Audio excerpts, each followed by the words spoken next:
We'll bring this meeting to order. We like to have the roll call, please. The meeting is commencing at 5:30, and Directors Penn, Dwyer, Mansfield, Anzini, and Day present. General Manager Vandeyar present. Senior Deputy General Counsel Leeper present. Board Clerk Sullivan absent. Ms. Leeper is serving as Board Clerk for today's meeting. Okay, we will stand for the Pledge of Allegiance. Director Penn, would you start us? I pledge allegiance to the flag of the United States of America and to the republic for which it stands, one nation, under God, indivisible, with liberty and justice for all. I would like to ask everybody to stand for a moment of silence in recognition of what is happening in the Middle East.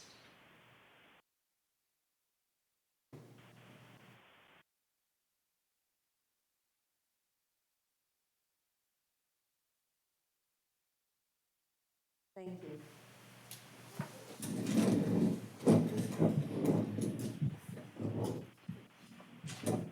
So we're here to adopt the agenda as posted.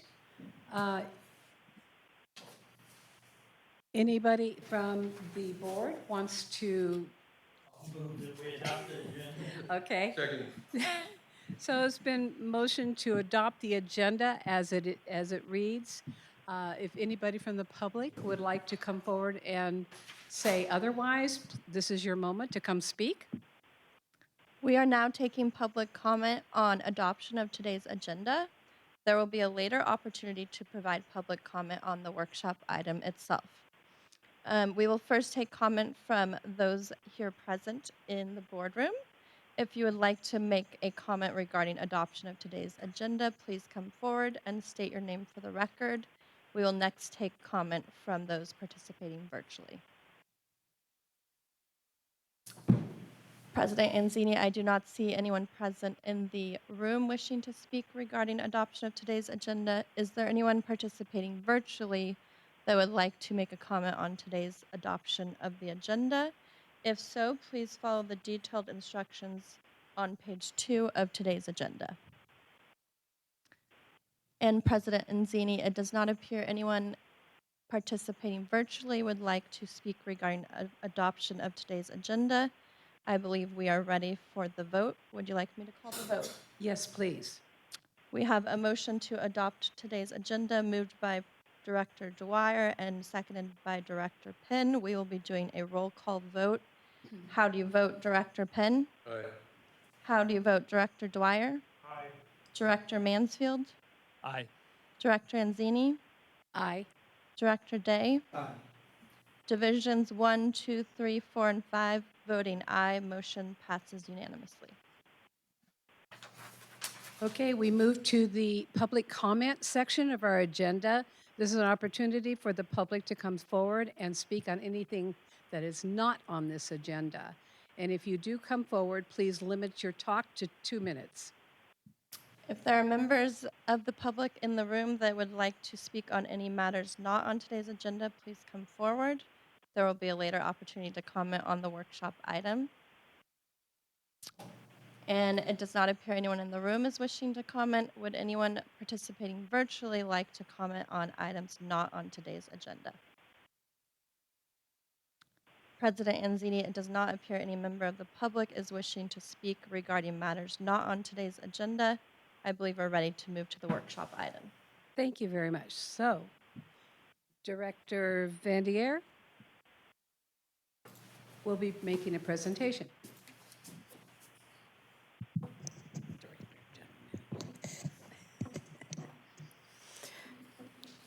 Good evening, board members and members of the public. My name is Pravani Vandia. I am El Dorado Irrigation District's General Manager, and I'm going to start off today by sharing information related to the district so that you can understand how we might engage in a cost of service analysis and how it informs rate setting.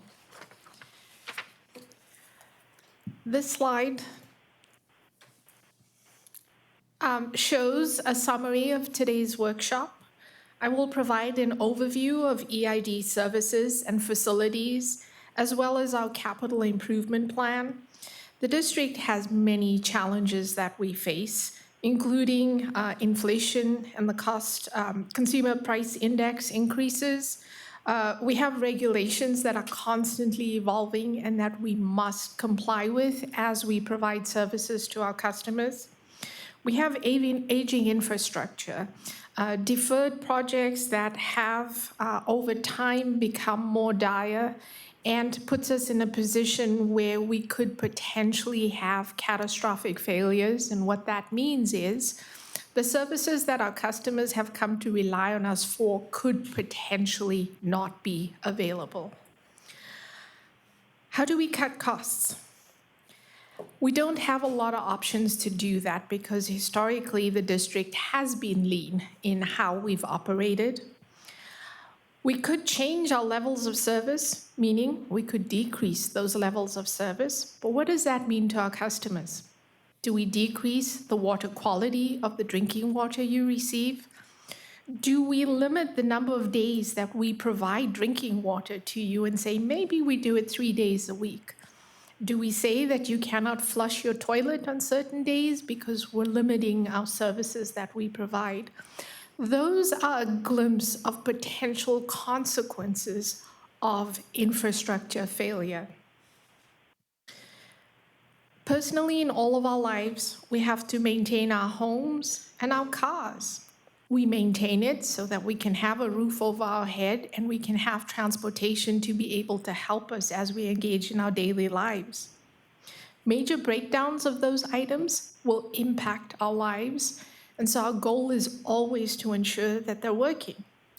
That is the same for the district. Our infrastructure must continue to work and provide the services that we provide our customers. We have to invest in ourselves and our communities so we can rely on these critical services, because without these critical services, our lives are not first world lives. My mandate as general manager is to keep our systems operating, and for that reason, we must engage in a cost of service analysis to determine what the system needs are and what that indicates for rates. That also means that if the cost of service analysis shows we have more revenue than we need, we must adjust rates down. Though, unfortunately, that is not likely in the scenario that we're currently in. This is true for systems throughout the US and the world where rates for utilities that provide water, wastewater, recycled water are going up. I must emphasize that today's workshop is an educational workshop. We are not proposing rate adjustments. All we're doing is providing our board and members of the public the background to what goes into a cost of service analysis for understanding, and then helping everyone understand as we engage in the cost of service analysis and we continue to share information from that with you, you have a context for what goes into it. We will engage in that cost of service analysis. Today, we had a kickoff meeting with our consultant to start that process. We will bring to our board at the next board meeting the schedule for that process. And then from there, we will give regular updates to the board as we continue to engage in that process. Our goal is to have full transparency so everybody knows what we're doing. We're going to have later in the presentation Water Resource Economics, who will present on the cost of service analysis, how cost of service principles are used, how rates are developed and structured, and then how Proposition 218 applies to a cost of service analysis and the rate setting process. There will be opportunity at the end for questions and comments and discussion. This is a representation of our drinking water system.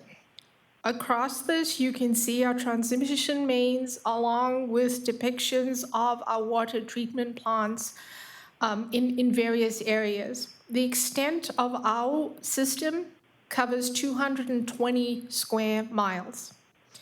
As you can see, the terrain is challenging and factors into our ability to continue to operate and maintain our systems. Next slide. Our charge is to reliably deliver high-quality water that is a complex task, and it requires constant vigilance, millions of dollars invested in treatment plants and equipment to continue to meet regulatory requirements and to be resilient. This takes highly trained staff and professional employees. Overall, our system comprises of 5 treatment facilities. Over the 220 square miles, we have over 1,100 miles of pipelines, 37 storage tanks, 38 pump stations, and over 43,000 services. Our capital improvement program includes a substantial amount of funding dedicated to our water treatment plant improvements.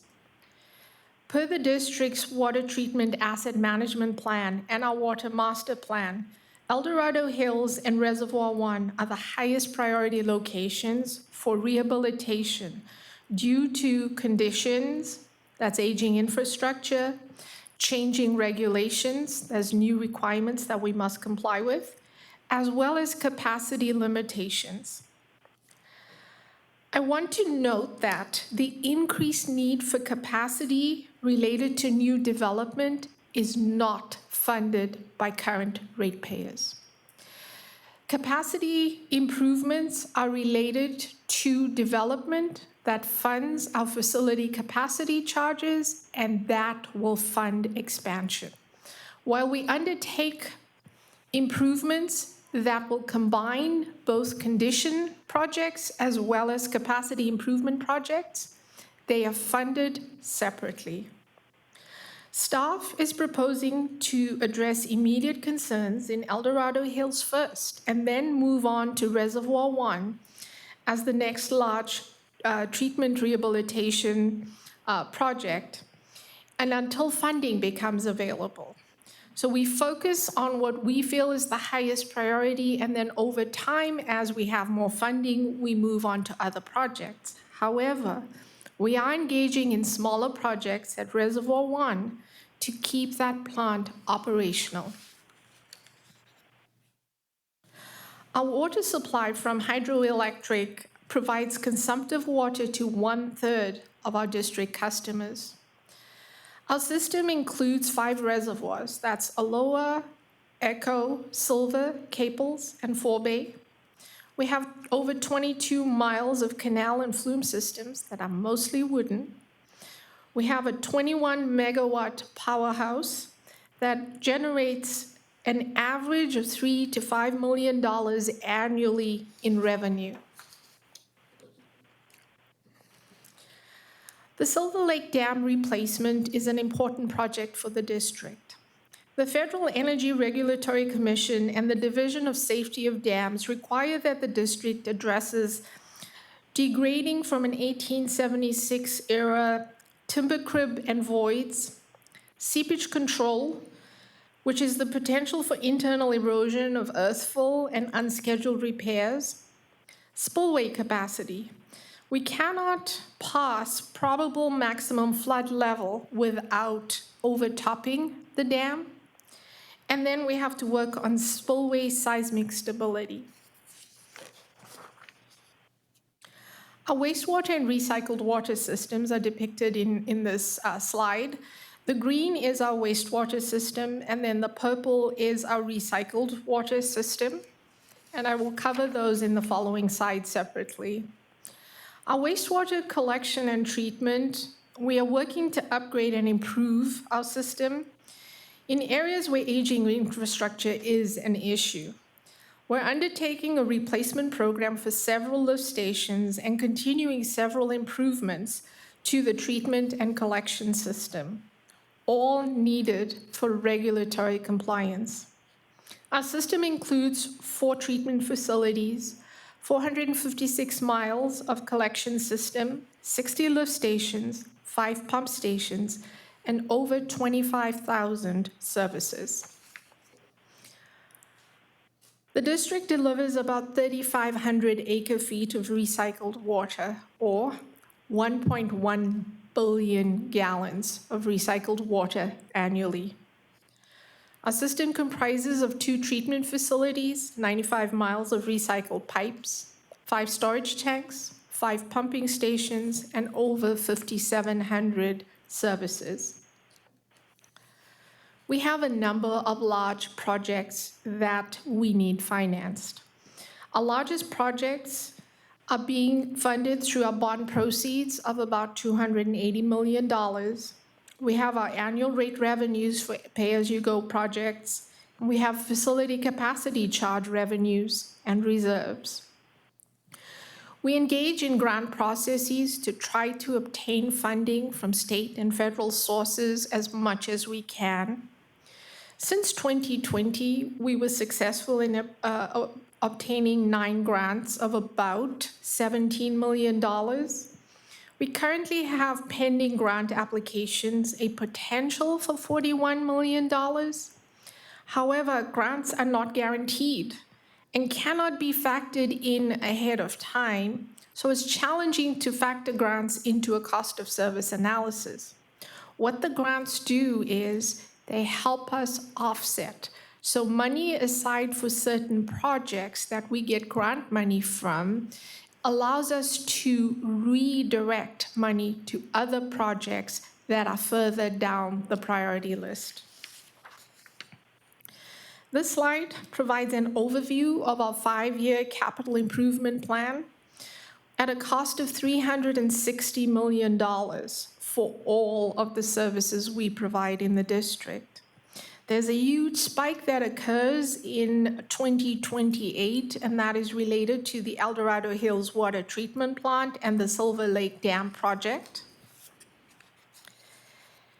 This concludes my presentation on the district's needs, and I will turn it over to Sanjay Gaur with Water Resource Economics to walk you through the cost of service analysis. Thank you.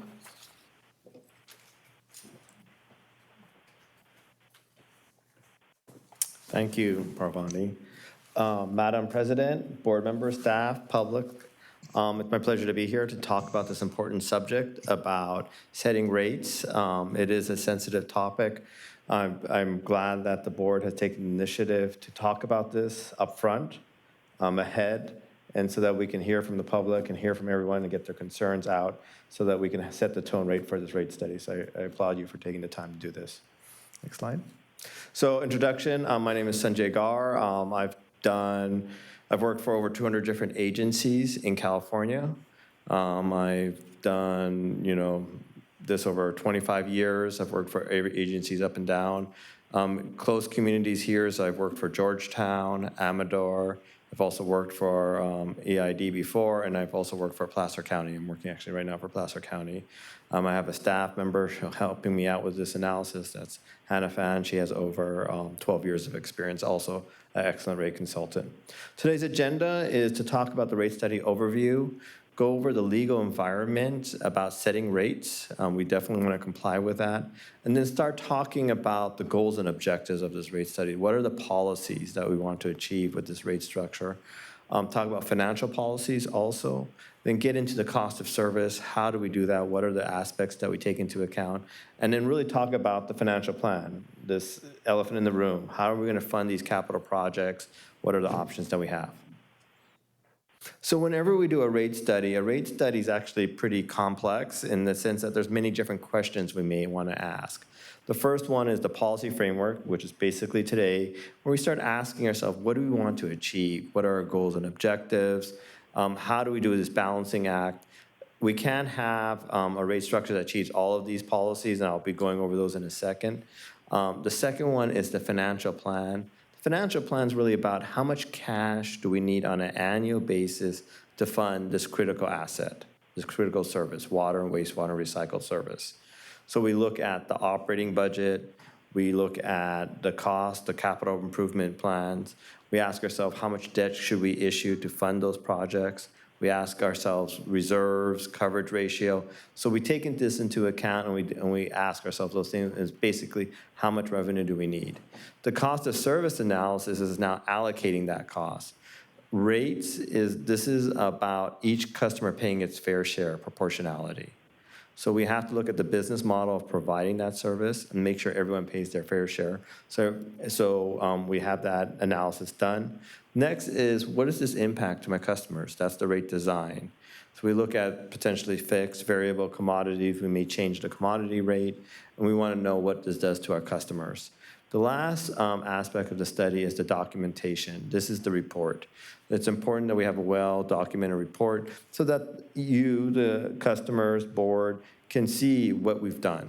It also helps with institutional knowledge. We have nothing to hide here, so it shows all the detail of the analysis associated with it. So it's important to understand the legal framework in setting rates. So taxes are general benefits. Voters have to approve that. This is a specific benefit to property owners. And because it's a specific benefit for property owners, the board can approve those rates. And in order to make sure that there is a specific benefit to property owners, we need to comply with a certain couple of principles. One of them is Prop 218. That's a voter initiative that stated that there needs to be proportionality. And through a series of court cases, the interpretation or the standard of care has changed over time. And we want to make sure we're relevant to that. There's also Proposition 26, which defines what a tax is. There's also Government Code Section 54999, which states that you should do these rate studies every 10 years. There's also conservation. So, besides making sure that we provide analysis, the cost justification, that everyone pays its fair share, we also want to make sure we're good stewardship with this precious resource. So it's actually in our Constitution, Article 10, the state talks about using water reasonably, and we want to make sure we prevent waste and beneficial use. There's also state regulation about how water is used, and the state is very aggressive in making sure agencies conserve water or promote water efficiency. Next slide, please. So Prop 218. So Prop 218, as I mentioned, is a voter initiative. And the reason why it came about is that the public felt like government was sort of overextending its reach in charging and using basically water rate revenue, especially cities, using water rate revenues to fund police and parks. So they wanted to make sure they curled to that water rates only pay for water, sewer pays for sewer. In addition, through a series of court cases, water and wastewater is considered property related. And the key thing here is rates need to be proportional. The way I like to look at it is that rates can't be arbitrary and capricious. We need to have a rationality. So we need to look at the business of providing that service. We look at the business model of EID. We ask ourselves, what are those costs? And then we allocate them proportionally. And then that report that I mentioned earlier documents that.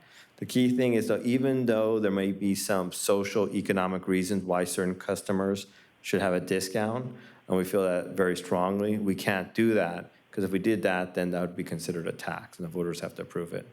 So we conduct this cost of service every 5 years. So we do the analysis, we do the public engagement, public hearing, we send out the notice, we give an opportunity for customers to comment on the report, and then we have, customers have the right to protest. And then the board can consider the adoption of the rate if there's not a majority protest. So Prop 218, as I mentioned, through a series of court cases, it has changed. First, it was property related. Second is the proportionality, and that's the one that most people hear about. It's called San Juan Capistrano, where the judge said that, it's the duty or responsibility of agencies to show the math, to show the logic of their rate structure. So it's not just good enough to say water agencies to say, trust us, we have to prove it. And that's that administrative record that I talked about earlier.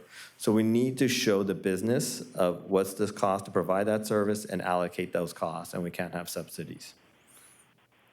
Now, recently we've had 3 court cases, appellate court decisions, 2 down in San Diego, 1 in Los Angeles. The summary of those is that the proportionality, that burden of proof, is even more important than ever. So it's really important for us to make sure we document everything, even if we have goals and policies of promoting conservation, affordability, that's not sufficient. We need to show the math to justify that. And also, the scrutiny on tiered rates are a little bit more higher than uniform rates. We can still have tiered rates. There's nothing illegal about tiered rates. It's just it requires more documentation. And so we need to make sure we document all that. Now, I want to go over a little bit about your current rate structure. As you may know, you have currently a couple of customer classes. So there's single family, and they have their own specific fixed charge and commodity. There's multifamily, commercial, landscape, and recreational turf. Again, another customer class with its own meter charge and commodity. We have agriculture irrigation with residential and smaller farms. They also have their unique. They have agriculture irrigation, raw waters, and then you have raw water, which is minor inches that's on the canals. So this is, a bit of a complicated rate study, just because you have so many different moving parts. So we're going to be looking at this. We're going to be asking ourselves, should we change anything here with customer class? What makes sense? What's the easiest to justify? What's the easiest to explain to our customers? And still meet the concerns of the board and the public. Wastewater, a little bit simpler. We have 4 customer class. We have single family, multifamily, commercial, and schools. They all have a fixed and a commodity. Residential is based on the 3-month winter average. Commercial is based on total usage. And with commercial, there's a low, medium, high strength, which is common because of the different strength factors that takes place. So now I want to pause and shift gears a little bit and talk about the board setting principles. The board has set principles in 2011 about what we should be looking at when designing rates. And I want to review them, and then also I want to talk about policy objectives that we did at the last time we did the study.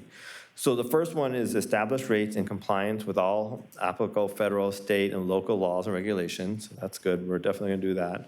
Second one is establish rates that are fair, equitable, with limitation of reasonable and attainable data, and the district administrative system and personnel and finance. So that's that balancing act of we want to make sure the rates are fair and equitable, but we understand there's some challenges with data and limitation.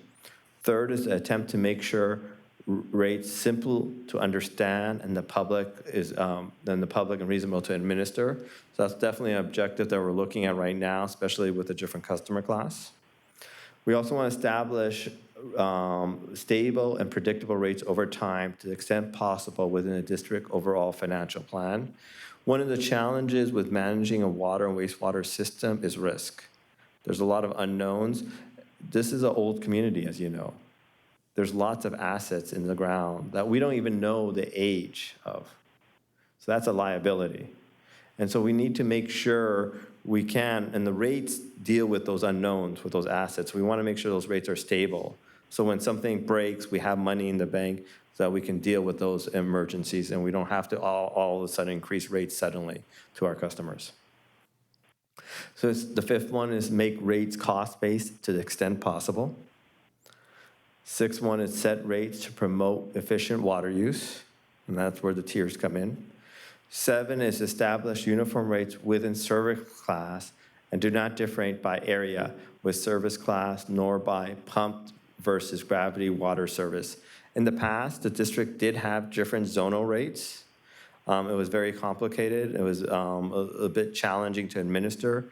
It's much more simpler and much more easier to have a uniform rate structure. It's called the postal stamp system. Most agencies have that kind of rate structure. Principle 8, calculate water, sewer, and recycled water rates independently without subsidy where practical. So each one of these enterprises needs to stand on its own feet.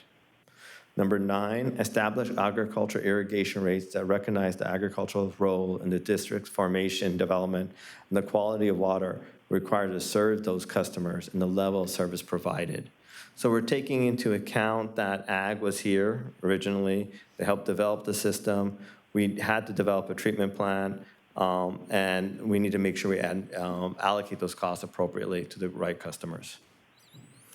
Principle number 10, establish recycled rates that encourage efficient use and recognize the resource benefit of reuse. We have a recycled rate. Number 11, allocate property tax revenues reasonably among commodities. So we're blessed here. We do have some property tax that helps offset the cost of the water rates. That also helps with stability with the rate structure. Number 12, consider financial tests such as debt service coverage and all district financial planning and rate adjustments. So one of the things that we will be looking at, and you have looked at in the past, is as you issue debt, to make sure you meet the coverage ratio requirement. Coverage ratio requirement is an important indicator of financial health. Whenever you issue debt, you have an obligation and responsibility to meet that covenants. So I'm going to pause there just to see if the board has any questions about those, and then I'll go on to the principal objectives. Questions from the board? Okay. So the board, these are principles for guiding the rate setting process. We've looked at this at the last time we did a board rate study, some of you may recall, and we asked the board, what do they care more about? Do we care about affordability, conservation, continuity of the rate design, infrastructure reliability, and revenue stability? Of course, we care for all of them. But the reality is we have to prioritize and ask ourselves, which is the most important of these, and rank them in order. That's a hard exercise. That's not easy to do. The board did that last time. If we go to the next slide, the board ranked on May 22nd, 2023, these three. Now, not affordability, infrastructure reliability, and revenue stability are the three top. Now, I'm not saying one's better than the other, but this is sort of the principle that we need to guide ourselves through is how do we change it? How do we achieve this? And this is challenging because affordability, dictates trying to keep the rates as minimum as possible. Infrastructure reliability means invest in infrastructure and spend money.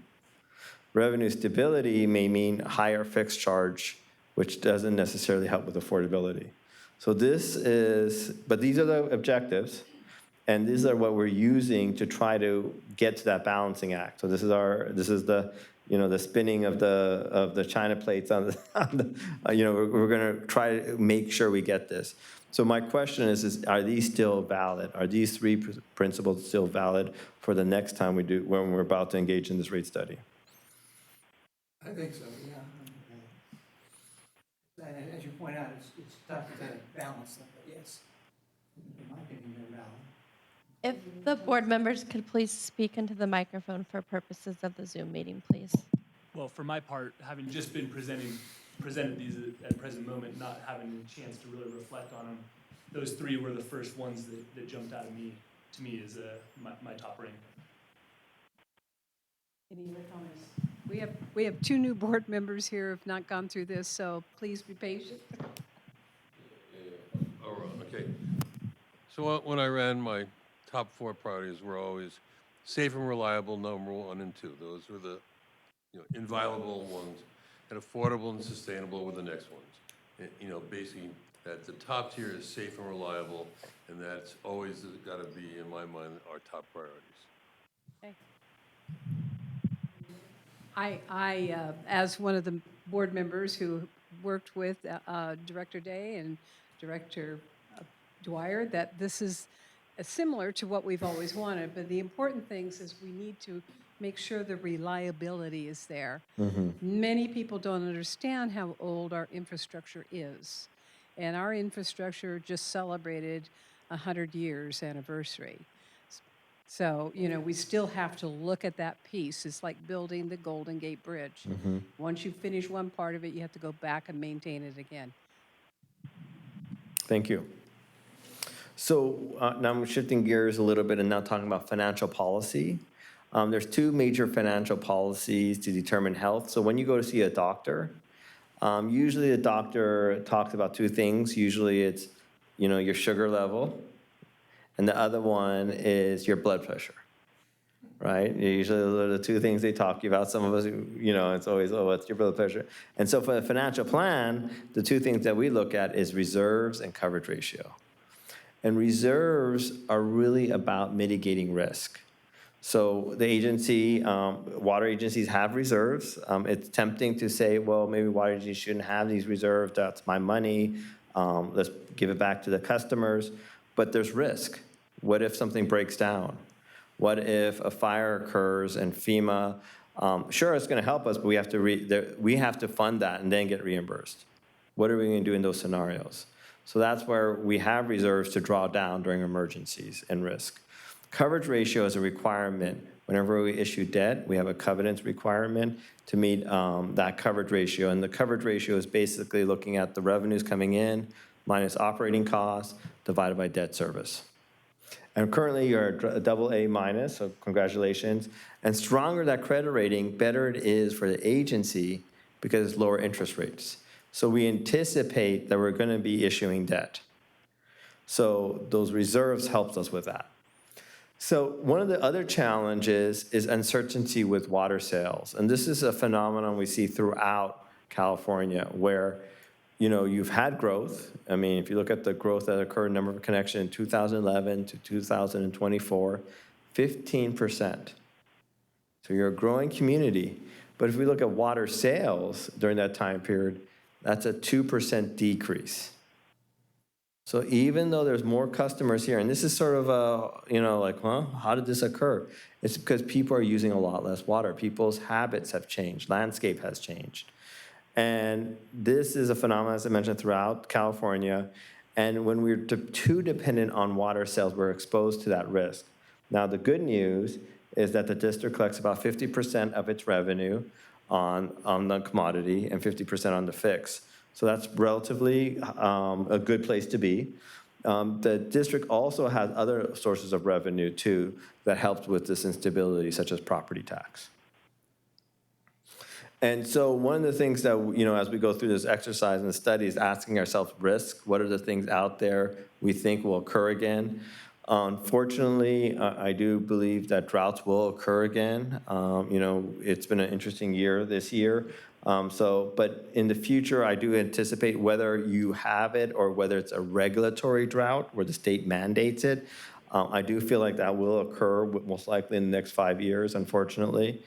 And so the question is how do we deal with that? What are our mitigation strategy with that? So you could have drought rates. That's what agencies do. So when a drought occurs, the board declares a stage 3, for instance, 30% cutback. Then you would have a drought surcharge. Not very popular usually because you're asking me to cut back and now the rates are going up. But it is a way to mitigate against that risk. The other ones, you can put a higher fixed charge, increase your fixed charge even more. That helps with revenue stability. I just talked to a general manager recently, and he was telling me how that has helped him with the reduction in sales. But it does have an affordability concern because those low-end water users will see more of their bill as a fixed charge. Or the last one is that you can have higher level reserves. So that's something that we will be evaluating and asking ourselves. But given where we are, to me, it seems like reserves may be something to look at to help mitigate against risk. So the idea of drought. So the idea is that during a drought, you would dip into those reserves. And then during non-drought period, you would build up those reserves. And then that will help rate stability. Did you want feedback? Yes. Check. Go back, one slide. So talking about which strategy, we've been through a couple of 3-year droughts, and when the first one, and I think it was the mid-teens, came along, we had a very lively debate about drought rates because we actually had it in our plan for drought rates, but the debate concluded, and the board found consensus, was to not implement drought rates because you'd be punishing people for using less water. And that's not a good way to build community spirit and cooperation. And so I think we took them out of our plan. And I think for good reason, because it's just not a good way to go. And if we had done it at that time, nobody in California did drought rates. We would have been the only one, and we would have looked very foolish. I think it has to be a combination of higher fixed charges, because I do think the 50-50 where we're at now is very good, but if we had to look at 60-40 or something like that, I think creating stability and predictability for the district and for our customers is huge. And building reserves is also very important, but that's a very long-term project. So yeah, we want to work on that, but it's a combination of those two, with a lot of us leaning on the fixed charges, I believe. That's great information. Any other board members want to make a comment? We'll move on then. Well, you- Sorry. I guess I'm old enough to remember, and I think a few of you might be too, when we didn't have commodity charges. We only had a fixed meter connection, and you could use all the water you wanted. Yeah, and that made a lot of sense. The math was easy. You say, how much is it going to cost to run the system? How many customers do we have? Divide one into the other, and there's your rate. That would the fixed charge. It didn't encourage conservation, and so with the drought situation and climate change and all that, I think at that time we factored in to have a 30-70 or someplace around there. Alan, you're the corporate. Yeah, that's where we were for a while. Yeah. And then that made us very vulnerable to reduced volume sales. So we settled on a 50-50. Half of the revenue comes from fixed charges, half of the revenue comes from the water consumption. It seems to kind of balance out in fairness, if you will, and affordability for low water users. But nothing's perfect. I think we keep struggling with what's the right mix. Okay. Okay. So your current reserve policies is that you have 3 months of operating reserves. You bill bi-monthly. So by the time someone uses the water, they get the bill, and you receive the money, it's actually quite a bit of time. It's basically around like 90 days. In addition, you have a capital replacement reserve. My apologies, I don't know why these slides look a little bit spilled over. Let me go over to my presentation. The capital replacement reserve is a prior year depreciation. You also have routine capital replacement, which is the prior year depreciation also. You have a self-insurance reserve, which is $1 million.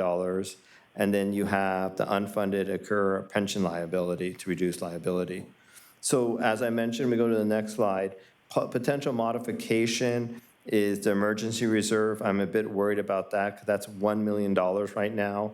If we did experience a fire recently, FEMA is very slow in reimbursing us.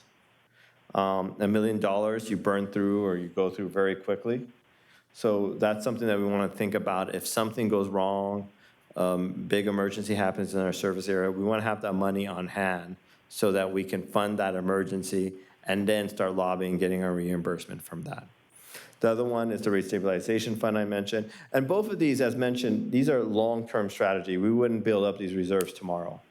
These are like, we develop a 5-year financial plan, and we would start trying to achieve those reserves by year 5. So it's a slow process where we get there. We wouldn't get there in the first year because that'd be too much of a rate shock. So now I want to shift gears a little bit and talk about cost of service. So cost of service is a standard used to establishing water rates in the United States. I'm actually a member of there's a committee called the American Water Works Association, and there's a Rates and Charges Committee. I'm a member of that, and I've been involved in setting the standard, writing a book, and there's a new book coming out on this, the M1 manual, and I co-authored a couple of the chapters. And the key thing here is that each customer should pay their fair share. And we need to look at the water system and the wastewater system and ask ourselves, what's the cost? So for instance, what's the cost to issue a bill? Then that cost should be the same for every customer. What's the cost to maintain meters? And taking into account the gallons per minute by meters, taking into account. What's the cost of electricity and allocating that based on water use? So we go to the next slide. We have a little bit of animation here, so let's click the first one. So we have 2 systems here. They both use the same amount of water at the end of the year.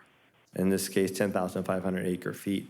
But if you notice, look at system 2 in that red, you see how it really uses a lot more water in July and August, while system 1 uses the same amount of water throughout the year, basically.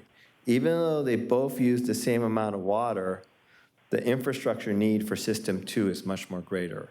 So you would need to build a bigger system, and it would be idle in the winter months, but be utilized in the summer months. So this is the concept of rate design.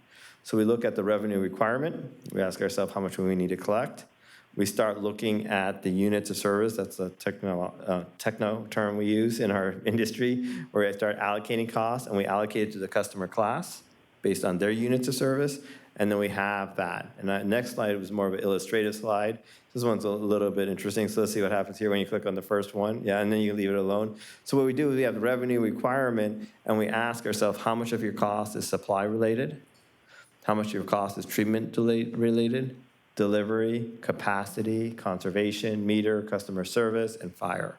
And we allocate those costs proportionally to that. And we go to the next slide, and then when you hit click on the button, then we, based on those costs, we allocate those to each customer class, so they're burden on the system, and so that every customer pays their fair share. So that's the cost of service analysis and how we contribute that. So now I want to talk about the financial plan, and really this is the big part of our study, is about how do we fund these capital improvement plans. This shows the capital improvement plan, shows the different capital needs.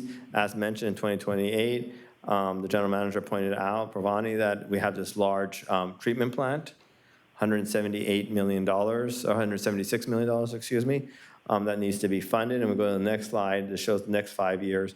And then we also have the reservoir there in 2035, $132 million. So the question is how do we fund that? So we've developed a simple model. We'll go to the next slide. Yeah, I'm sorry, my apologies. The colors didn't show up here, but there is something there. And then this is the 10-year CIP needs over here that shows the capital needs associated with the district. So we go to the next slide. And then this shows the ending balance. So the board has already adopted rates to 2028. So we've taken that into account, and then we added in the capital improvement plan. And if we did that, the district would go bankrupt, basically. It doesn't have the resources available to fund that. So we did a first iteration. This is just a first iteration. This is not what we're proposing. There's a lot more work that needs to be done, but we go to the next slide, and we just asked ourselves, well, what can we do if we continue that 12%? We're not suggesting that, but we just said, what if we did? What can we solve this problem? What kind of debt issuance we would need to do?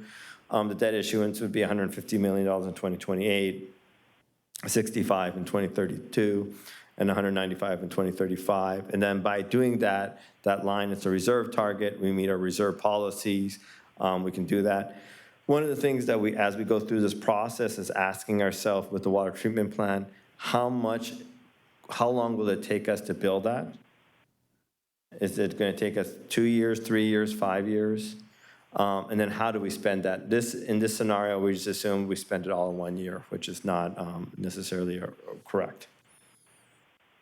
So, discussion items we have here, and this is sort of the crux of the matter, and I'm not asking for you to have the enlightenment here, because this is a tough question, but this is the policy is how do we maintain affordability while still having infrastructure reliability, and how do we balance revenue stability with affordability? And that's the sort of the crux. That's what we're going to be wrestling in the study. So if there's any questions, I can answer them now, or we can have a discussion. Anybody want to ask additional questions? Okay, we'll move on. Okay. Thank you very much for your presentation. At this point, this is an information item, so yes? Are we done? That is the end of the formal presentation. So if the board has comments or discussion at this time. Right. Okay. We've got We've got a couple board members who sparse have notes. agenda, so I wasn't sure. And make sure you talk to the mics. Yes. So So Director Day, you have some comments? Yes. You know me. I have several, and I'll try to make some be somewhat coherent. I may or may not succeed. As an aside, this is independent of the cost of service study, but I've had many people say, why don't we do monthly billing? Because it would help smooth out for people's budgets. Instead of getting that, especially they get those 2 summer big bi-monthly bills, it can be huge, and then everybody freaks out. And so with software technology stuff, it's something we could just maybe look to in the future at some point. And another thing, Sanjay, you kind of touched on it. One of our big problems in our county and in our service area is growth, or the lack thereof. We are growing, but only maybe by a few hundred homes. All that growth that you guys see off in Highway 50 is not El Dorado County and is not EID. It's Folsom. And they're stressing their system. They're counting on not recycled, but conserved water for all that growth, which I think is questionable strategy. But anyhow, we're not growing very fast. And in fact, the California Department of Finance forecasts us maybe having negative population growth because we're getting older. And there are fewer younger people moving here, having smaller families and such. So that's going to be a challenge for us in this cost of service study and going forward of dealing with that stagnant or possibly negative growth. Some ideas. I'm very hopeful with Sanjay, with Penny, our new finance director, with Pravani, our new general manager, that we take a step back and look at everything with fresh eyes and don't rely on the assumptions of the assumptions of the assumptions that we've been running off of for the last 15 some years, that we actually look at stuff from the ground up. And I think it would give us an opportunity to streamline and simplify things, which will help transparency. Because our rate structure is not simple. It's convoluted and complicated, which is not very transparent. And you kind of touched on it a little bit, Sanjay, tiered water rates. I've never been a big fan of them because, typically, if someone's using more of something, costs can actually go down because you already have the fixed infrastructure there and they're just using more of that. And yet we do the reverse. We charge more when you're using more, theoretically should be less. But I think, and you touched on some court cases and stuff, I think we need to take a serious look at a single rate. And I think it would be more equitable because then the cost of the water is the cost of water. It would make our rate charts very simple and clear and easy to understand. So I hope we take a look at that. Yeah, it would be much simpler. I think we need to take a hard look at our recycled water rate structure and how we allocate costs to it. It's not a perfect system. It's a flawed system because we don't have enough storage to get through the summer months. And so we have to supplement with potable water, sometimes 30, 40, 50% during the summer months, which is a huge amount of potable water. And I don't think that we're accounting for those costs in our recycled water rates. And as an aside, I think there was a court case that was talking about water is water, and you should just have, it would be more equitable to charge people, whether it's recycle or potable or whatnot. It's just water. We conceivably should just have one clear, simple rate. And again, that would lend itself towards transparency, towards simplicity. But at a minimum, we need to look hard at the way we allocate costs on the recycle side because they're getting the benefit of a lot of potable water and not necessarily paying their fair share.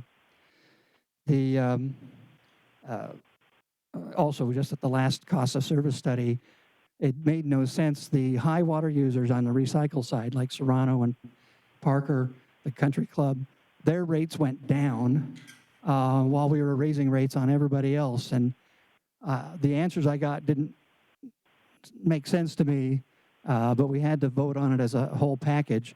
But anyhow, that was kind of an inexplicable thing. I wished we would take another look at that. While I'm thinking about it, we touched on property tax revenue that we get, which is, we're very fortunate to get that, upwards of $10 million. When we are, and I don't know if staff does this or if Sanjay team does that, but when we put together, and you and I talked about this a while back, the rate comparison charts to see where we fall in similar communities and nearby communities, I think we should take into account that our customers are paying property tax in addition to their rates. And I would like for us to show that somehow. And it also would be an opportunity to show people what their rates would be if we didn't have the property tax revenue, which I think would be even more painful and hard and shocking. But I think we need to account for it and share it with people and be transparent with people that they're paying that and they're paying their rates, and this is how it all affects everything. And then another thing that I'd like to see us take a look at, and this is going back to square one, is the assignment of debt costs, and in particular Project 184 costs, because we've had are having some very expensive large projects, the intertie, et cetera. And I'm going to touch on the third rail here, but let me finish, because I think the reason we have a convoluted debt cost assignment for Project 184 was way back when, was a way to try to meet our goal of supporting agriculture. And they created this strange, like a pretzel twisted within a pretzel, convoluted debt assignment in order to try to keep agriculture rates reasonable or low. And it's not a very transparent way to do it. What would be better would be we assign costs proportionally straight up to everybody the way it should be done. And then this board, and I think you'd have a 5-0 vote, if we would choose to use $100,000, $200,000, because that's about all it probably would be, in order to continue to support our agriculture community and try to support the rural atmosphere of our county. But then it would be a simple, straight-up vote, and it would be very transparent instead of this backroom, convoluted debt assignment in order to accomplish that. I've always been uncomfortable with that. I think we all support ag and support helping to maintain the rural atmosphere, but I think we need to do it in a much more public and transparent way. So those are just some thoughts that I have, and I'll let everybody else take a turn. Well, you did steal a couple of my lines directly out of my mouth there. I also would like to take a look at some of those debt assignments. In my review of the last cost of service studies, I can't really tell whether they're just spreading those pro rata, per cubic foot for each class, or whether we're looking at the projects that debt funded and then allocating that debt assignment to the class that project benefited. So I think in the honor of transparency, I think it'd be great to take a deeper look at that.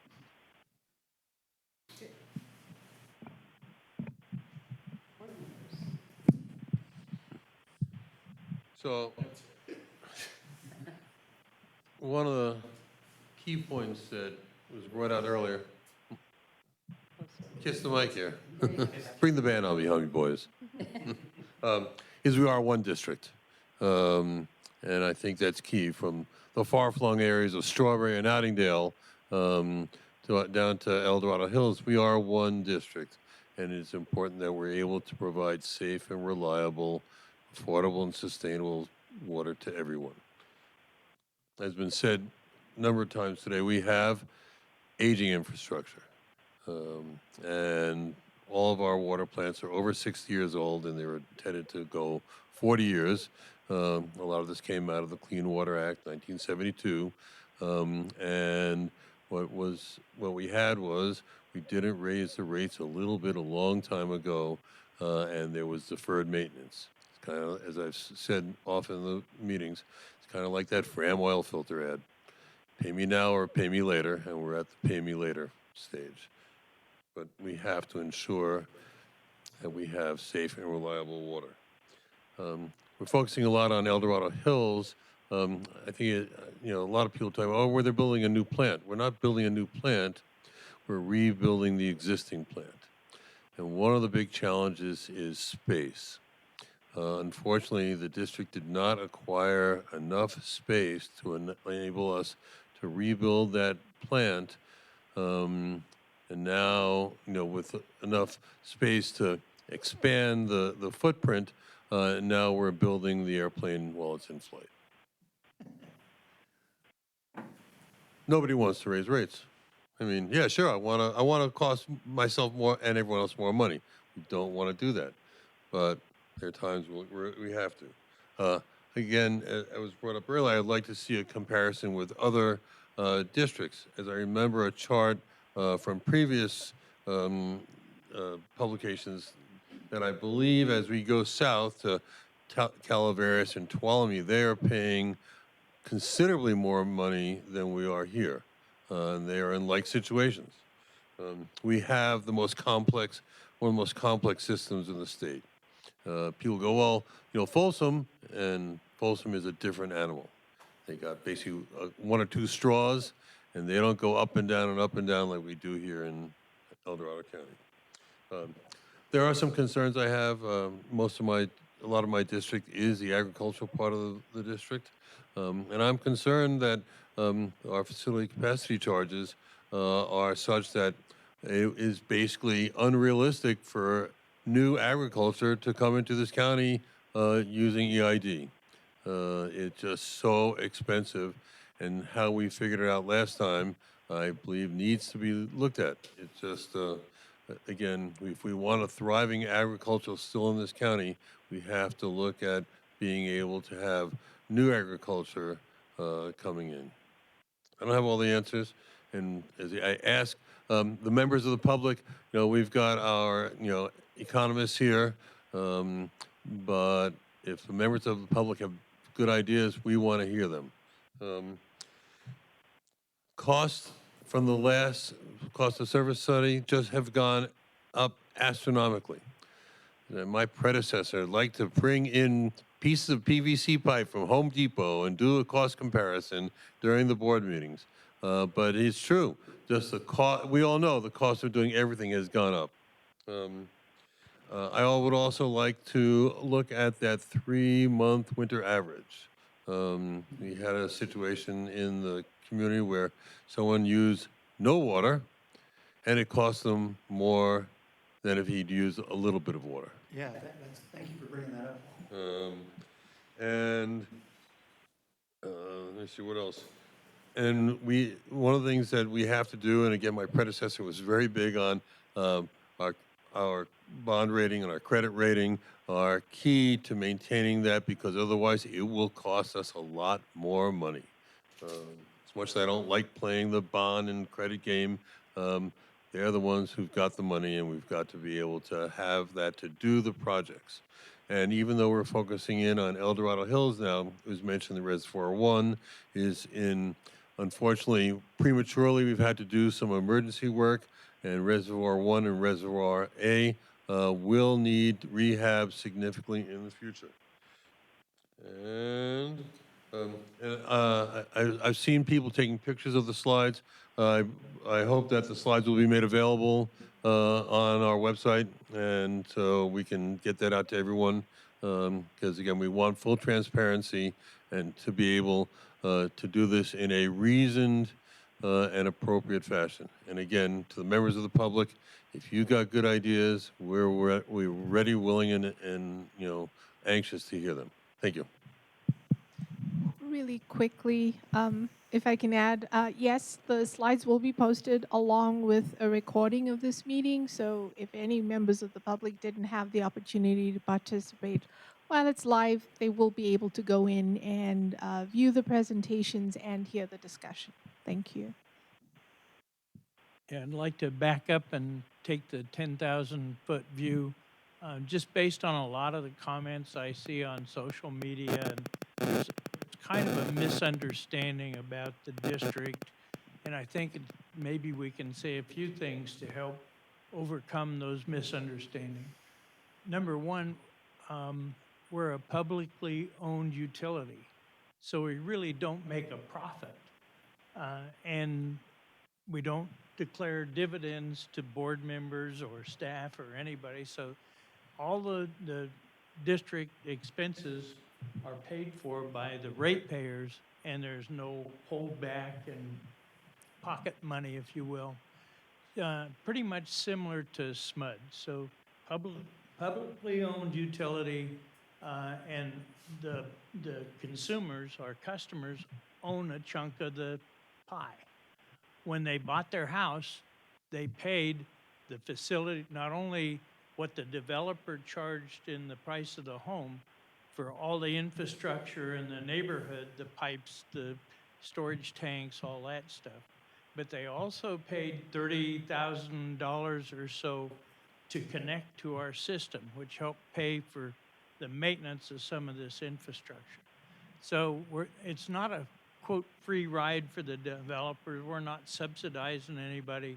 All the connections are pretty cost prohibitive to build a house. If you owned a property and wanted to build a house in the county, and you're part of the sewer system, you're probably paying $30,000 to connect to the water system to put in a, quote, meter, another 20-something thousand dollars to connect to the sewer system.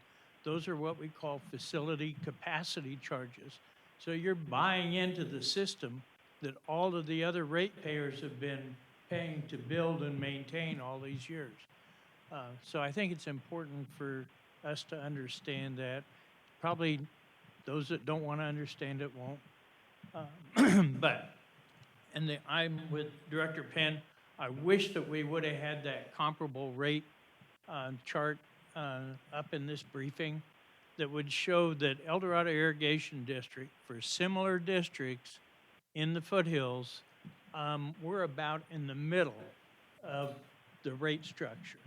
As we moved up the last few years with increases of 12% or so a year, we probably moved that average up a little bit, so we're not exactly in the middle, but we're not at the high end, and we're definitely not at the low end, even though we'd like to be.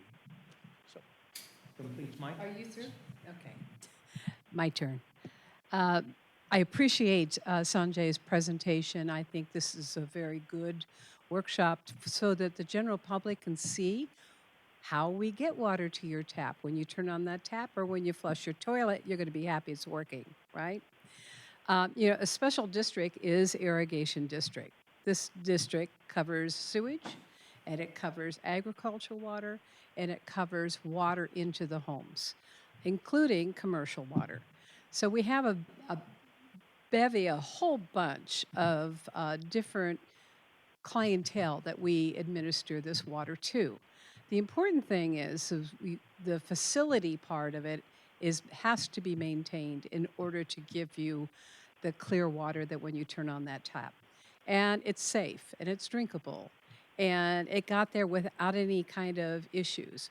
I keep thinking about Yuba Water and what happened with their electrical power station recently, and how the water is not being available for the communities above them. It was turned off. Plus, they had power turned off. So there's a uniqueness on other water agencies who are built in the hills. One of the agencies that I've always been fond of using as a comparison, and perhaps you can do it. I don't know if you've done work for Nevada Irrigation District. Yeah, well, that's Nevada County. The Nevada Irrigation District is similar in size, similar in employees. I'd like to see our rates compared to theirs. They have something similar. I don't believe they have flumes, but I may be wrong. Correct me if I'm wrong. But the issue of getting the water into the homes is important. The reason why I'm on the board is when I moved here, um, I had sticker shock on my water bill. And I had lived in the Bay Area. I worked for a water company for 15 years. So the water bill to me was like, how come I'm getting all these charges? And so much so, when I got my big water bill in May or June, I asked for an audit from EID. A wonderful employee came out, he did an audit. He said, you don't have any leaks here. This is what you need to do if you want to check for a leak. I was impressed with that employee, but I also started paying more attention to how much water I was using to water the trees out back. And it was a significant difference from where being in the Bay Area, your water system was one charge. The sewer system was a property tax charge. I never paid a sewage fee at all. So many different types of special districts have a billing mechanism. I appreciate the fact that Director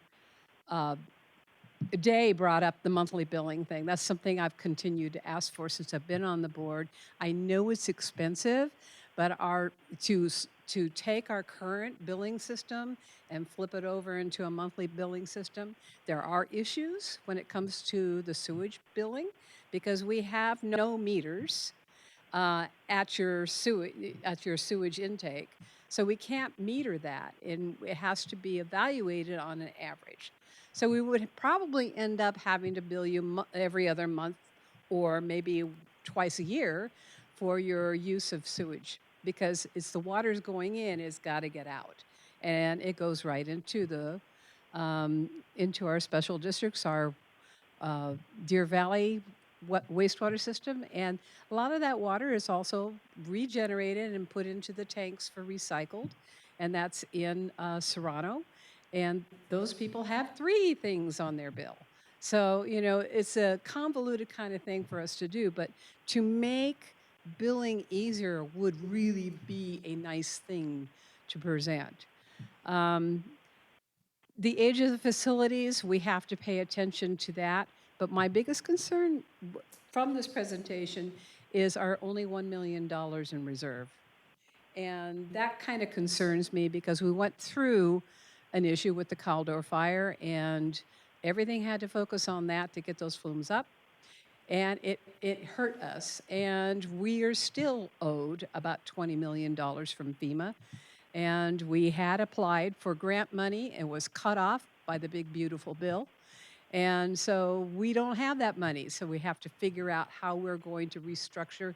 And it's just like taking money from a nut here and moving it over to this one in order for us to make sure that we are in a secure position of providing safe, clean water to our ratepayers, who are the most important ones. They're the ones who pay our bills.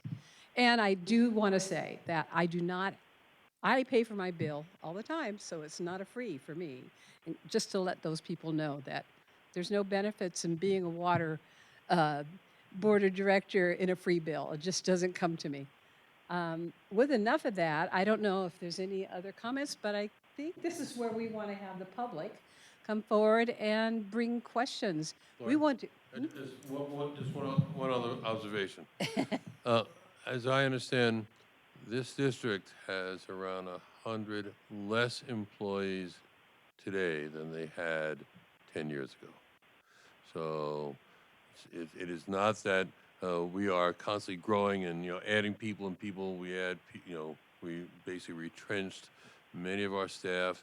Our system is breaking down on a regular basis, and our amazing staff is doing incredible work and dedicated work, and doing work with around a third less people. Oh, If I could piggyback on yeah. that. When we compare ourselves to other water districts, we are way below what the number of employees they have per the number of connections.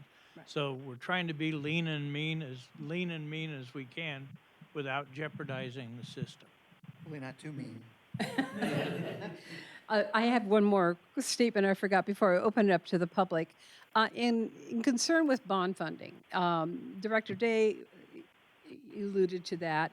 And we would love to not have to do bond funding, but as a public agency, we rely on a certain amount of money coming in, but we have heavy infrastructure that has to be maintained every day.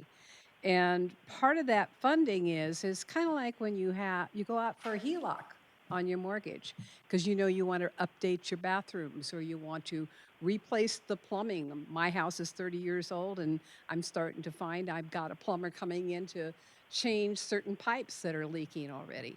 But it's the same thing. We need to be able to have some resource of money. And if we could get less interest rate on any of the bonds we've already put forward, so be it, because that reduces the cost of interest rate that our ratepayers are paying or as EID is paying in order to continue our maintenance program in our capital improvement projects. Capital improvement is very important, but it's part of the whole piece that we have to pay attention to. Enough of my blathering. Any more questions? Any statements? Really Yes. quickly, Yes. if I can provide some information related to some of what I heard. Okay. Yes, absolutely. Have come from a different public agency and seeing staffing levels at other public agencies. The district is definitely lean in terms of how many staff we have to provide the services we have, and I mentioned that as I was talking. That doesn't mean we're going to ramp up and add a whole lot more staff.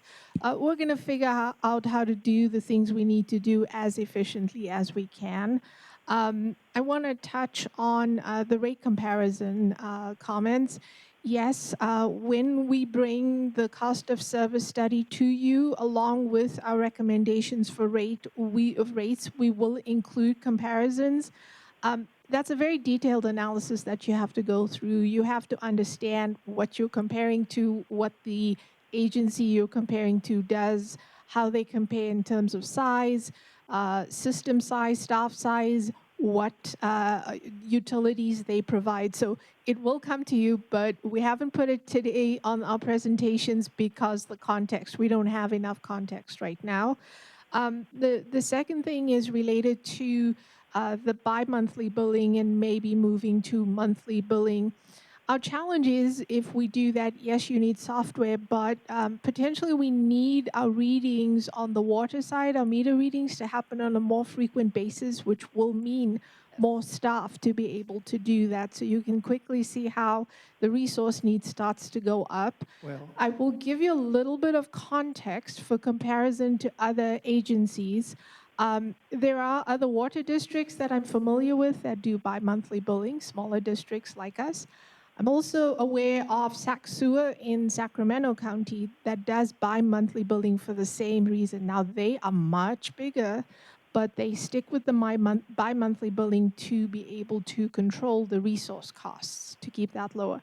Not saying no, we will evaluate it and figure it out, but that's some of the background to the why it sometimes has to be the way it is. but I will counter and suggest that there's a very inexpensive, cost-efficient way to continue to read meters as we read them every couple of months. But you just take that reading and split it in two, and then it's read in July, and you bill them July and August, and you're spreading the cost for their budget out at minimal cost to us because we just divide it in two. We do not have to read the meters more often. And the sewer is basically it's a flat charge once we do our winter quarterly average. So that's easy to divide into 12 versus dividing into 6. I don't think we don't have to make it complicated and get new employees and do more reading. I think we can do some simple things to do it. Or an alternative would be to heavily promote. We have a balanced payment plan that people can say, okay, what's my average annual expenditure? And then EID will divide it into 12, and it helps you manage your budget more easily. So another alternative is to heavily promote that, encourage people to do that if they don't like the shock of the summer bill. I want to reiterate what Paul had brought up about the zero water use on sewer. How we had a couple hundred customers. We found out now that maybe the house is unoccupied, maybe it's empty for a couple of years, and so they don't use any water during the winter quarterly average, and that they get bumped up then to, I forget, it was 1,600 cubic feet. They get billed for the rest of every month or through every billing period for the rest of the year, even though they use zero. Whereas if they had just used 50 or 100 cubic feet, their billing would be much, much lower. There's some inequity in that. We need to figure that out. And I think the inequity in that is that our fixed cost is not appropriate for people who use less during a given month, because you have to maintain the infrastructure even though the use is low. But this cost of service study is a good time to look at that and determine if an adjustment is needed to more appropriately reflect Yeah, the I just want to costs. clarify, it's the commodity charge. We do cover the fixed costs because we have a fixed charge, which is 50% approximately. And it's the commodity charge that they use zero, but they still get charged. So anyhow, maybe it means kicking the fixed charge up to 51%, and that covers that, and then there's more equity. In relation to the example that we're talking about, that we spoke about at a board meeting, the background is the need to maintain the infrastructure during that low use, which makes sense in a fixed charge, not on a commodity charge. So yeah, we'll figure it out as we engage in that study, but a good point to be aware of, so we make sure it is included. Okay. If there's no other comments or questions from the board, this is an opportunity for the public to come forward. And if you do, please come forward and tell us who you are, and then ask your questions or make a point.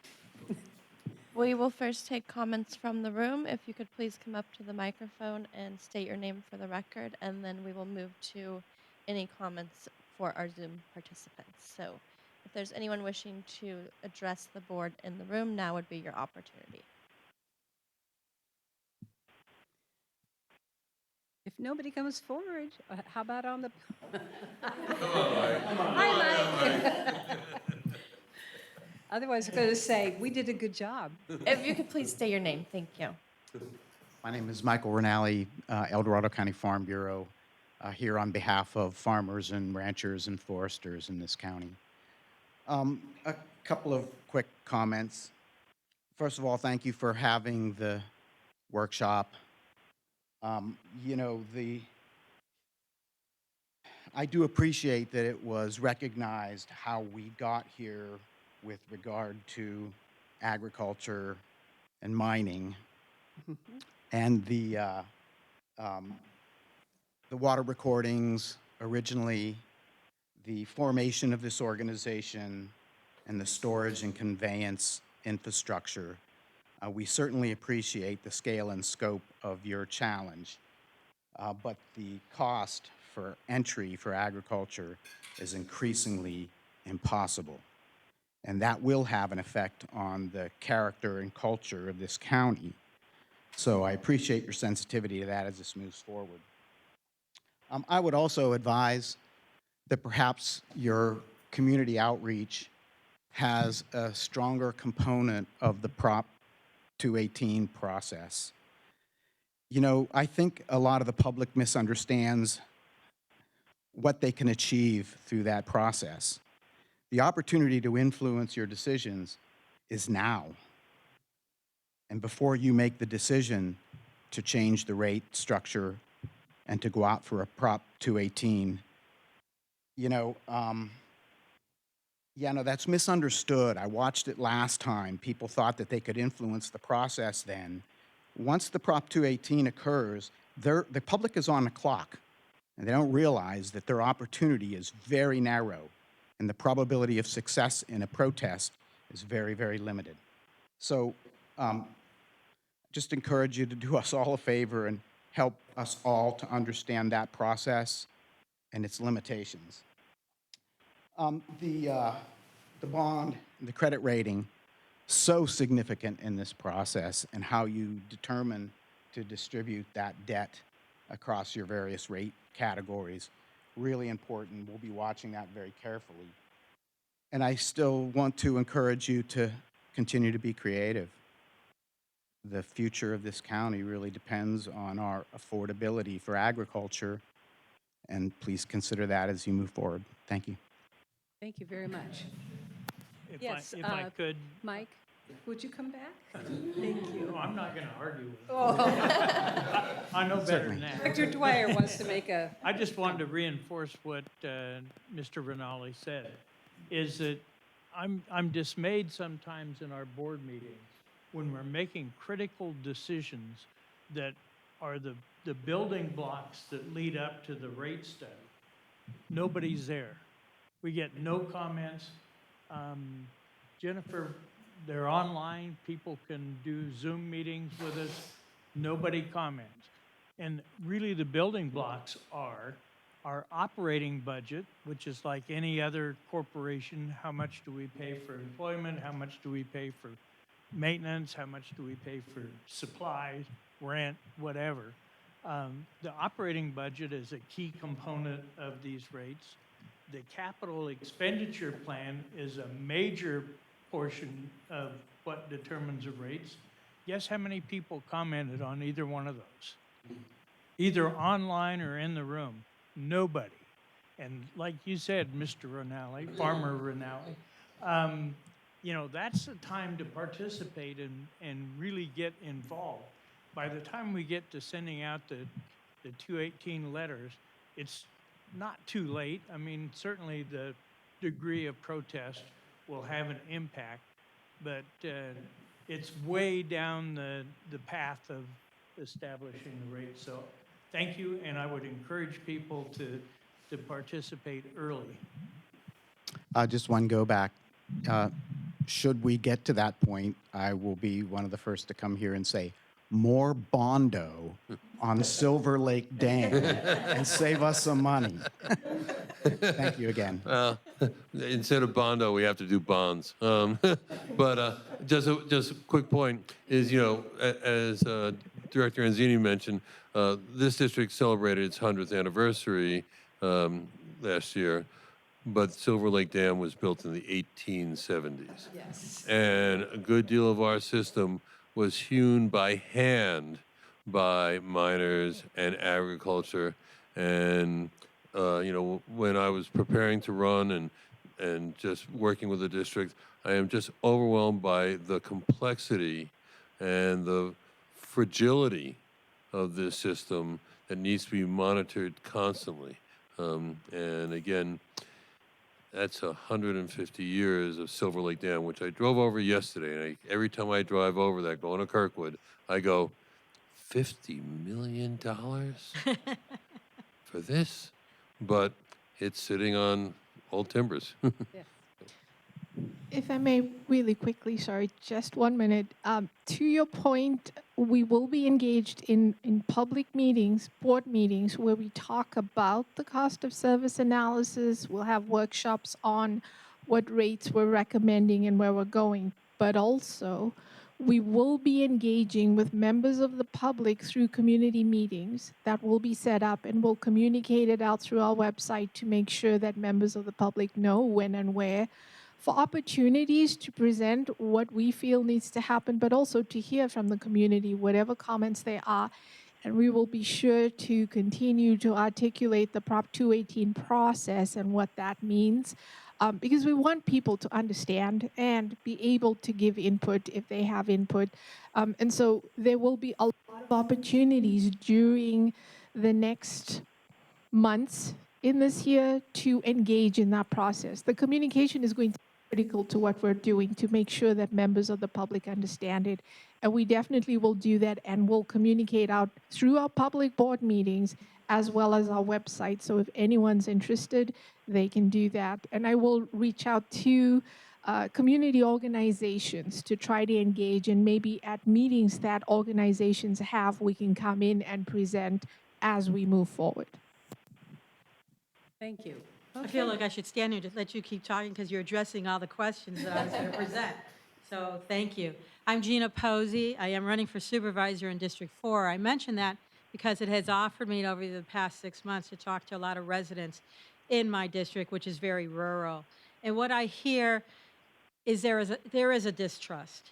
And I think to address that, I'd suggest, if possible, through this process, instead of you have your consultant coming and telling you a lot of information, then you have a separate meeting and you talk to us, that somehow, as you said, find those key advocates in those areas like ag and have them be a part of the process, not just being told how the process is going. I think that will build trust and it will really make that word transparency believed. A couple of things that did come to mind is the wastewater. I appreciate your comments on wastewater. I have heard it said often that the folks that use wastewater are simply not being billed appropriately. And so I really hope that does get corrected because I'll consider that a special interest group, and my rural community doesn't want to pay for the special interest group fees. Um, Ag. We are El Dorado County, and if ag is not just a word that we all say, oh, we're all about ag, but if we don't put some teeth behind that, so when you looked at your priorities, they were generic priorities across the entire county.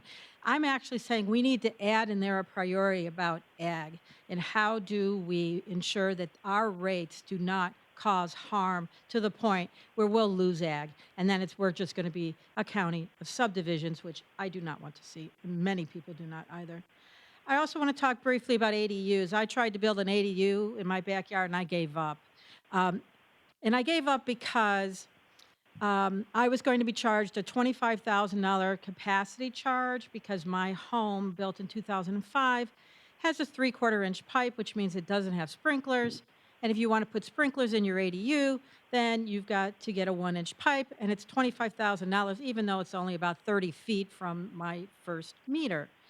This county, being so fire focused, should really invest in making it a good decision to put sprinklers in my ADU, regardless of my pipe size.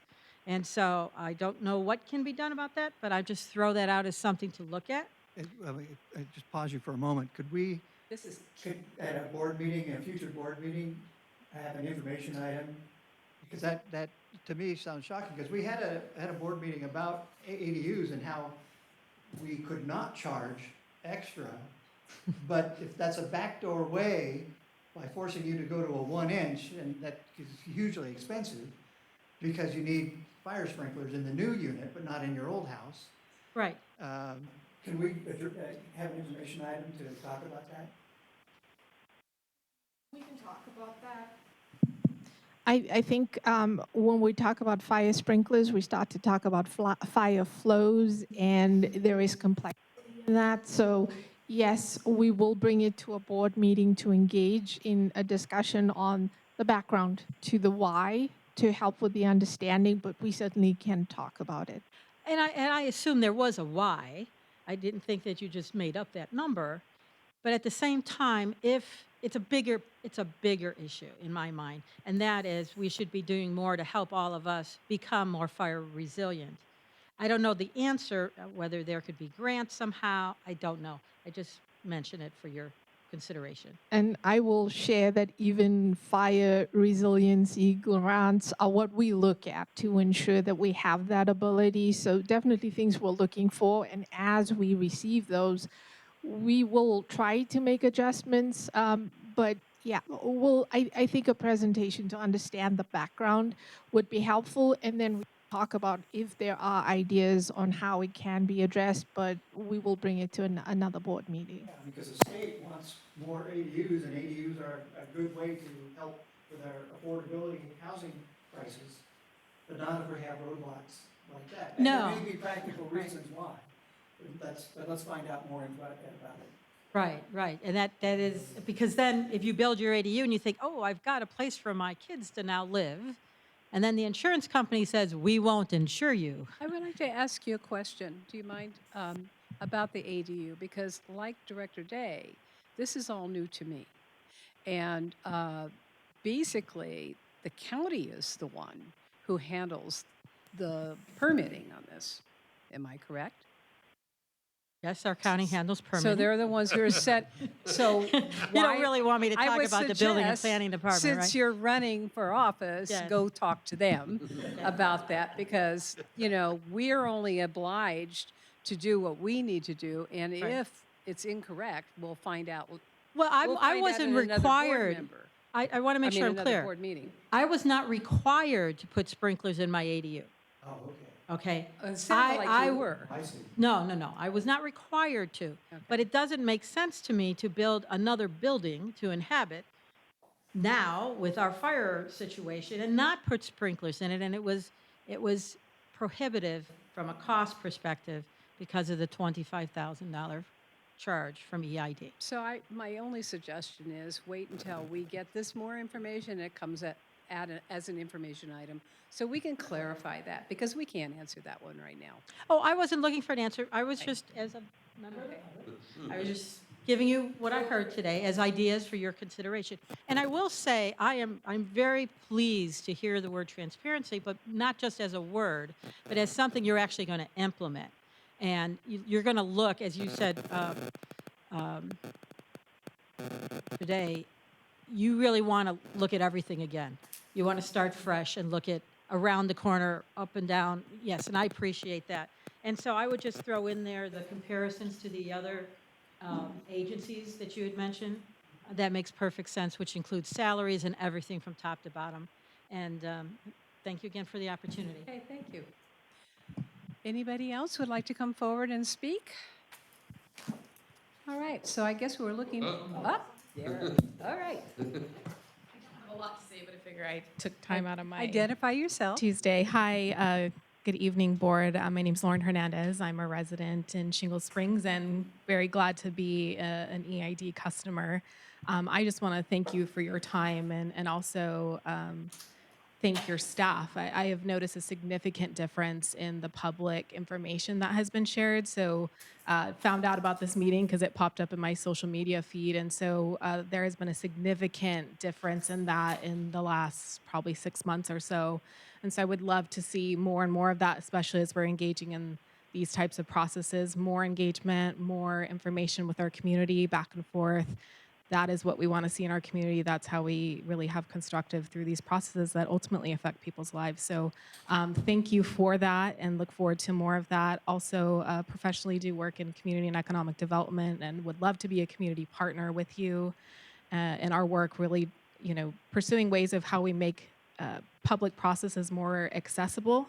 So how we can do that, certainly boardrooms are not always that case, so I'm excited to hear about your efforts to go out into the community and want to see more of that, and not just on a website somewhere where someone has to find it, but really showing up and meeting people where they're at so we can really connect with them and get their input. So thank you for that. Thank you for that information. And we're very pleased with our new eyes, new leadership, and new thought that this is going to be a more informational board. So I appreciate your comments on that. Is anybody else available or want to speak? All right. Should we look and see if there's anybody online? If there are participants through the Zoom meeting that would like to comment on the workshop item, please follow the detailed instructions on page 2 of the agenda regarding the raise the hand feature, and you will be unmuted and permitted to speak at that time. I will just give them a moment to find said instructions and exercise the hand raising option. We will give you a minute. Otherwise, we will assume that you are just cheerfully observing the meeting.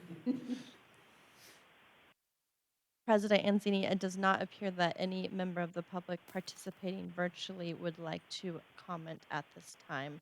I believe that concludes public comment on the workshop item. Thank you very much, and much appreciation to those who sat through this, and we enjoyed the banter, and you got to enjoy our thoughts and processes here, and look forward to future public information coming towards you, and hopefully see you back in our rooms giving us new ideas and fresh ideas. And I really do want to thank Sanjay for his presentation. He is going to continue to work with us, and he was a good deal. So, we did a good deal in hiring him. Before we adjourn, it's not on the agenda, but we did have an assignment, so I'd like to do the review of assignment. Yes. Director Day requested a future informational item regarding ADUs and the applicable fees, particularly in the context of the comment by Ms. Posey, if we're able to gather additional facts. But it's generally an informational item regarding the applicable fees for ADUs and how that's determined. Great. And Director Anzini, I would just like to say I appreciate both candidates and potential candidates attending today from different non-water and water-related positions, because water in California, as everywhere, but especially west of the 100th meridian, water determines everything. No water, no community. And too often, when people get elected, they do it without a baseline of knowledge about water issues. And I believe that running for office at all levels, that an understanding of the incredibly complex water in our communities is vital to being an effective elected leader. Thank you. Great. Therefore, we will close this workshop. Thank you. Meeting adjourned at 7:10.